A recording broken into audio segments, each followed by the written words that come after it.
Salah satu kesenian yang telah banyak dikenali di Indonesia maupun mancanegara yaitu kesenian reog yang berasal dari Ponorogo, Jawa Timur. Cerita yang berkaitan dengan asal-usul reog Ponorogo dibagi menjadi 3 jenis, yaitu Klana Sewandana Raja Kerajaan Bantarangin melamar Putri Raja Kediri Dewi Sanggalangit. Salah satu syarat lamaran adalah dibuatkan gamelan model baru dan manusia berkepala harimau. Gamelan tersebut sebagai cikal bakal kesenian reog saat itu disebut gumbung. Ki Ageng Kutu sebagai abdi Raja Brawijaya V memilih meninggalkan Majapahit karena Brawijaya V tidak dapat menguasai kerajaan dan lebih dikuasai istrinya.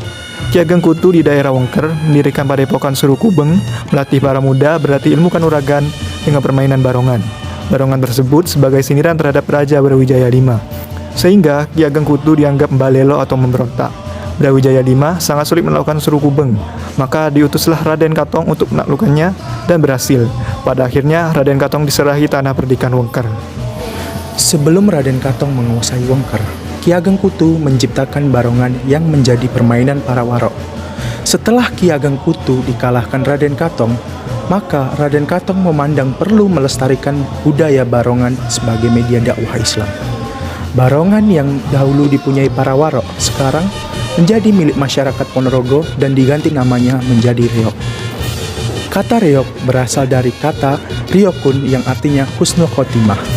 Maksudnya, perjuangan Raden Katong dan kawan-kawannya diharapkan menjadi perjuangan yang diridhoi Tuhan. Beberapa fakta unik mengenai reog diantaranya, yang pertama, reog Ponorogo telah go internasional. Reog Ponorogo telah sampai ke mancanegara.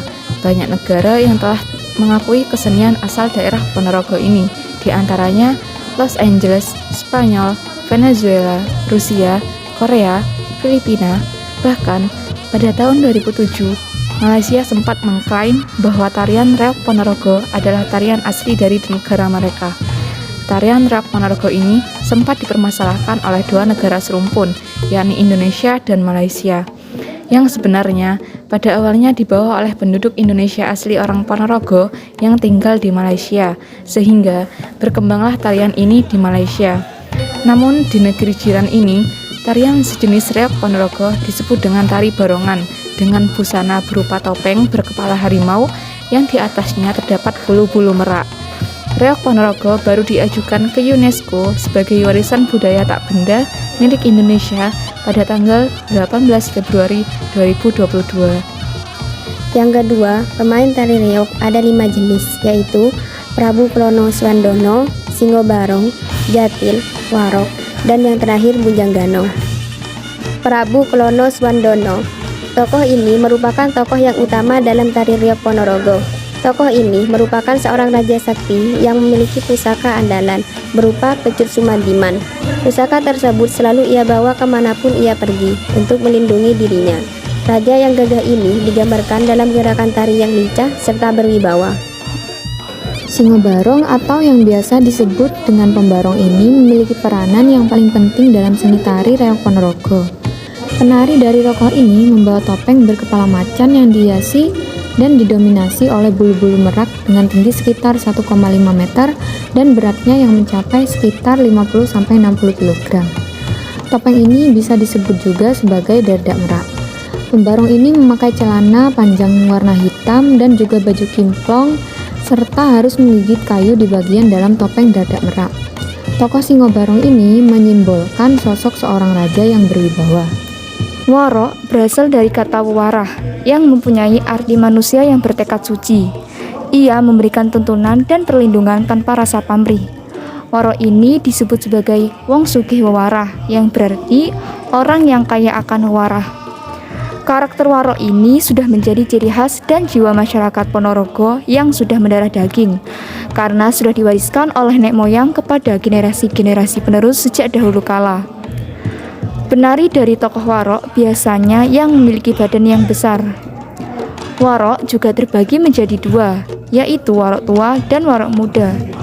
Perbedaannya dapat kita lihat dan kenali dari kostum yang dikenakan oleh sang penari.